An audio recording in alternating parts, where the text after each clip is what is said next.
today's video, ayan, papasok na naman tayo mga tol. Titignan natin kung may mga kaganapan ba sa daan ngayon. Sabado nga pala ngayon, sana hindi traffic.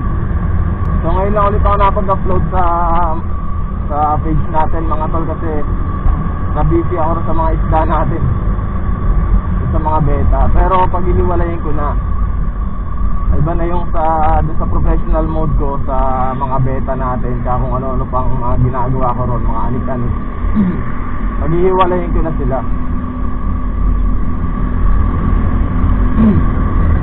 So iba na yung sa pagmumotor natin, yan, sa daily rides natin papuntang trabaho. Tapos iba na rin yung sa mga puting tingin sa mga isda natin, kaya kung ano pang kalikutin ang ginagawa natin, mga kalikutin na dapat gawin. Yung dadanan ko nga pala ay Marikina, tapos Marcos Highway. Pero sana hindi traffic kasi Sabado naman ngayon. Napaghalo ko kasi mga tol, yung sa pagmumotovlog, tapos yung sa mga beta fish ko, napaghalo ko yung mga post. So pag-ihiwalayin ko na sila mga tol, sasagayin ko na lang. Sana suportahan nyo ako sa mga vlog natin, sa reel. Siyempre sa YouTube channel. Hindi na rin ako nakapag-upload ilang buwan na rin, buhat nung huling nag-upload ako sa page at sa channel. Nauubo na naman ako So siyempre kasi pag ganitong panahon na bare months na, lumalamig na yung panahon natin, yung klima nag-iiba na. So andyan na yung mga sipon, ubo yan, kaya dapat lagi pa rin tayo mag face mask. Siyempre yung proper hygiene dapat nandun pa rin, magbuhos ng kamay. Alas 7 pa lang naman kaya relax lang muna ako dito magpatakbo ng motor natin mga tol. Hindi ko na kasi na-upload dito sa page yung doon kasi na-upload sa professional mode ko na account, doon sa pagmamotovlog. Hindi, mga na-upload ako doon na mga na-aksidente, gano'n. Pero mga minor lang naman, mga motor na naipit, gano'n. So check nyo na lang sa may professional mode ko sa Facebook, kaya check nyo na lang dyan mga tol, yung mga na-upload ko. So sisikapin kong paghiwalayin yung pagmamotovlog natin, tsaka yung doon sa professional mode sa reel. Yan, paghihiwalayin ko sila mga tol. Para hindi labo-labo, para hindi halo-halo. Sa professional mode ko kasi halo-halo na ron kung ano yung magawa ko, upload ko na ron. So sisikapin natin paghiwalayin yan, yung pagmamotovlog natin, tsaka pag-aalaga natin ng isda, at kung ano-ano pang mga buting tingin. Siyempre sama doon sa motovlog natin yung pag buting ting ng motor, yan, pag may mga magpapintura sa atin.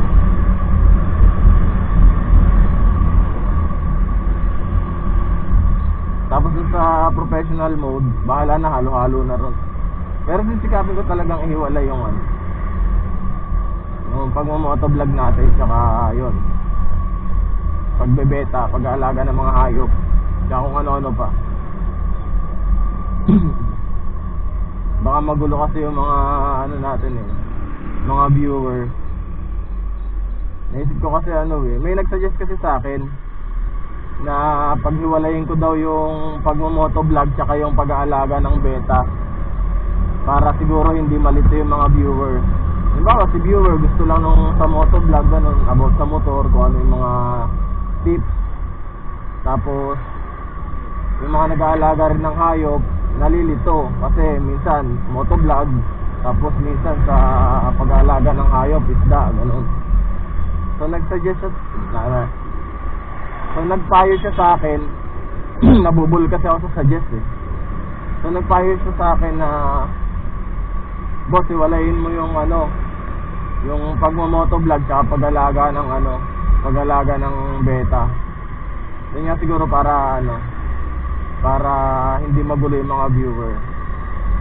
Tapos yung sa TikTok ko, verify ko daw. Verify. Approve ba yun? Approve? Ano yun? Activate ba yun? Basta yun, sabi niya. So susundin ko yung payo niya. Baka mas makatulong sa pag-grow ng channel natin yun. Tsaka page yan, ng account natin. Ang nagpayo nga pala sa akin nun si Sir Jimmy Lumibaw. Yan. Ayan siya, oh. Bisitahin nyo na rin yung niya, yung page niya, Jimmy Lumibaw. Ayan siya. Salamat sa'yo, Jimmy Lumibaw. Shoutout sa'yo, boss. Maraming salamat sa tip mo.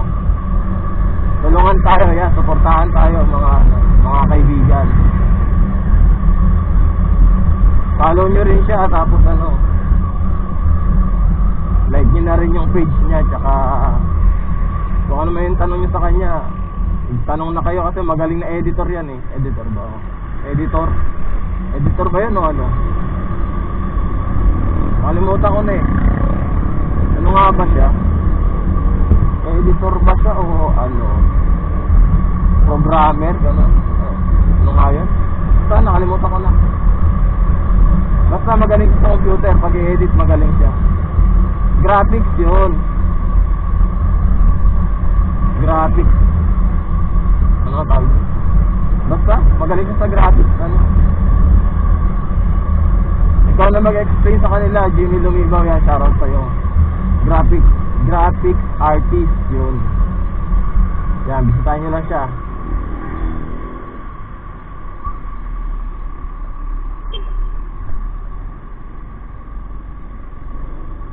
Cool na cool si Kuya.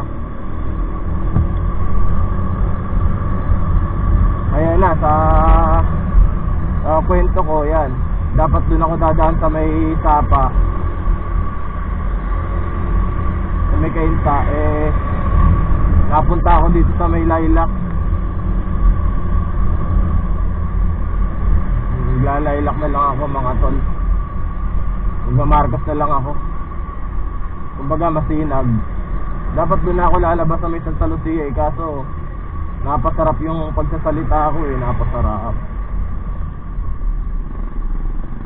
Kaya napunta ako sa lilac dito sa Marikina. Ingat nga pala kayo parati, mga tol, kasi sa araw-araw na pagbabiyahe namin ni Mrs., marami kaming na-encounter na mga sagian, ganon. Tapos yung mga bully na driver, meron din. Katulad nung isang araw kami ni Mrs., talagang tutuluyan kami nung naka-van Siniksi kami papuntang yung trailer na truck. Sabuti huminto ako. Dapat kasi yung camera ko nun, kaya hindi ko na videohan. Tulad nun, aksidente na naman. Ingat-ingat tayo, mga tol. Nasagi yata si Manong. Tatlong beses kami nung isang araw yung naka-abanta rin. Tinutukan din kami sa likod, muntikan din kami mabangga. Tapos yung isa naka-tricycle din, overtake sa amin. Tapos kinain yung daan namin, muntikan na rin kami mabangga ng sidecar niya. So ingat-ingat tayo, mga tol. Sisigit na daan. Madalasan dyan yung sagian Kaya pag may nakita kayo mga tricycle, hindi naman sa nilalahat ko lahat ng mga nagka-tricycle driver. May mga ilang tricycle driver din kasi na wala rin pakialam sa daan, hindi nagsisignal, gano'n. Pero hindi naman lahat Ingat-ingat lang kayo kasi yung iba talaga walang pakialam sa daan. Tsaka abahan nyo na lang yung pasensya nyo, mga tol. Kumbaga, magparaya na lang kayo kasi mas abala pa pag may pag-away tayo sa daan. Kung ayaw tayo pagbigyan, sila na lang pagbigyan natin, mga tol. Pag na tayo may pagtalo sa daan. Mahirap kasi. Mamaya, alam nyo naman, yung mga nababalitaan natin, maliit na bagay lang, talagang pag ilalaban at ilalaban. Sa araw-araw na biyahe namin ni Mrs., talagang may nakikita ako mga nagtatalo sa daan, mga nagkakagit-gitan. Mga tent dito, maganda yung mga tent dun Yan, dito na ako ngayon sa yung mga ganun tol, wag yung gagawin yung biglang liko na ganun. Nahihirap yan mga tol. LTO kaya pala kaya pala ang babait ng mga driver huli. Nandito na kami sa SM Matinag mga tol. Nakita nyo ba yung motor kanina, yung Honda Click? Mali yung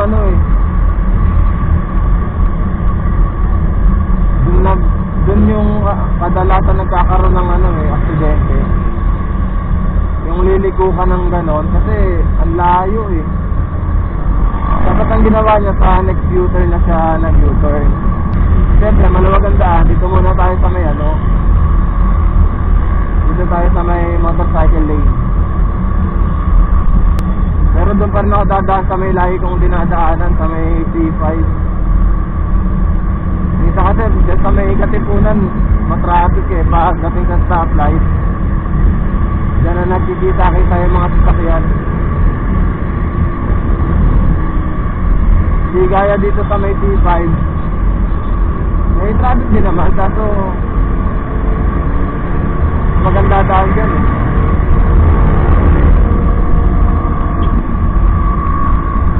Nandito na ako sa ilalim ng tulay ng Marcos Highway.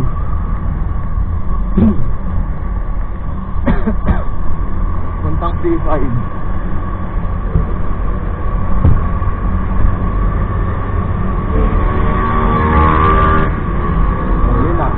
RS RS 150. So, tinan nyo mga tol, ang ganda-gandaan dito sa T5 lalo na pag mga gantong Sabado saka Linggo. Hindi talaga ako dumadaan. Doon ito motor na to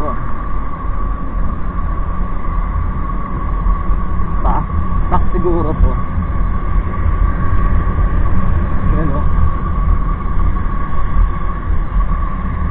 Parang matanda pa sa akin yan.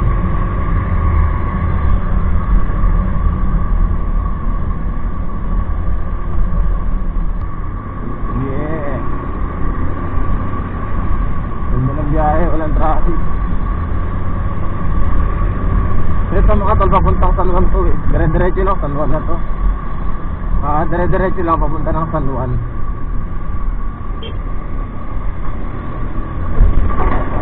Huli na kasi siya huli na siya nag-signal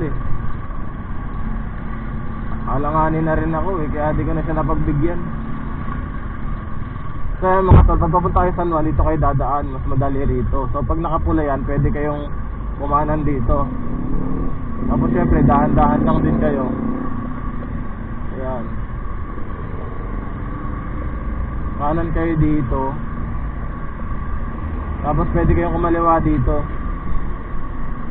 pag super traffic doon. Yan. Yan. Pwede na kayong kumanan dito. Doon ako galing sa kabila doon. Yan. Pag pula doon, pwede nyo gawin yon. Legal naman yon. Pag na-traffic na kayo doon, minsan umaabot doon sa may eskwelahan sa may eskwelahan ng Libby. Kaya ganun ginagawa ko pag nakapula yung stoplight doon. Kumakanan na ako papuntang Katipunan, tapos kaliwa, may kaliwaan doon tapos kanan ulit. Medyo nakaiwas na kayo sa traffic. Kasi papuntang San Juan to, tapos EDSA San Juan. Huli kayo nun. Tsaka yung tumalubong na yan huwag kayong gagaya dyan mga tol. Solid na white lane yan Pero syempre pag may sumalubong na gano'n, huwag nyo nang salubungin din. Iwasan nyo na. Iwasan nyo siya para walang aksidente mangyari. Kung huwag na tayo magmatapang. Pagbigyan na natin pag sumalubong na gano'n, lalo na sa mga mga solid na color, yung mga double lane na yellow, yung mga nag-overtake dyan, pagbigyan nyo na sila. Huwag nyo na i-challenge. Gulo lang yun, gulo. Hayaan nyo na sila.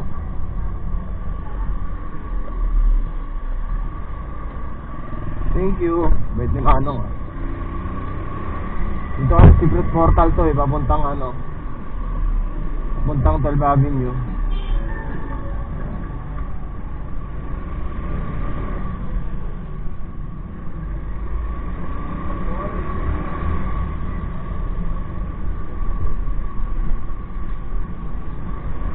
Lalo din sa mga lalo na rin sa mga nakamotor, mga tol.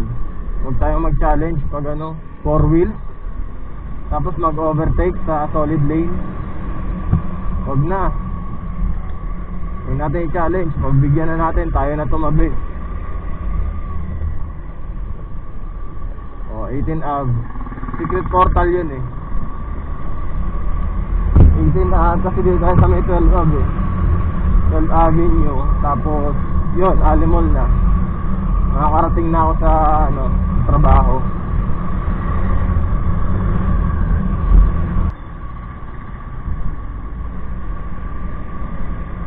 Ano meron? Ano meron? Ano meron? Ano meron? Ano meron? Kumain lang pala yung mga officer natin na police. Kala ko may hulihan na naman. 18 Ave, ito 13 Ave to eh. Kasi kasunod na ito 12 Avenue eh. Dito na ako liliko.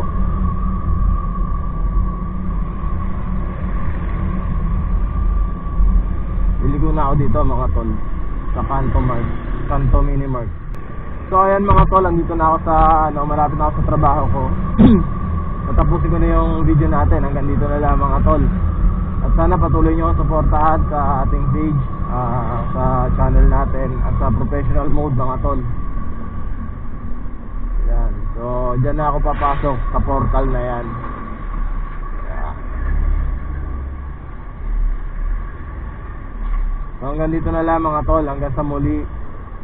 Bye.